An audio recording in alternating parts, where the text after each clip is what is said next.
আমাদের ফার্মে আজ বাচ্চা আসবে, তার জন্য আমি পেপার দিয়ে রেডি করছি।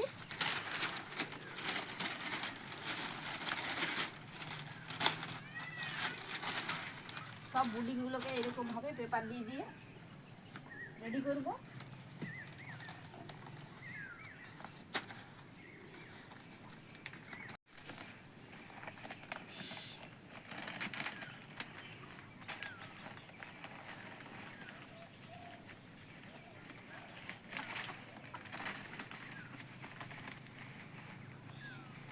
এরকমভাবে 5টা বুডিংকে পেপার দিয়ে দিয়ে, তো পেপার দিয়ে দেখো কমপ্লিট হয়ে গেছে। এবারে জলের জায়গা দিচ্ছি।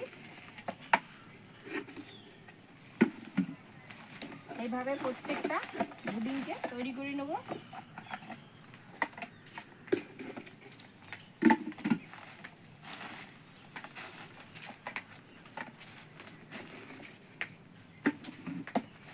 এবারে খাবারের জায়গাগুলো দিয়ে দিচ্ছি।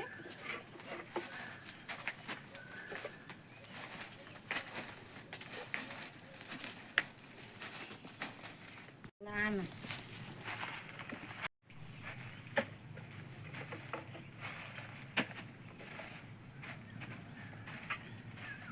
এই যে হয়ে গেছে। এইভাবে আমি সবগুলোকে রেডি করে নেবো বুডিংগুলোকে।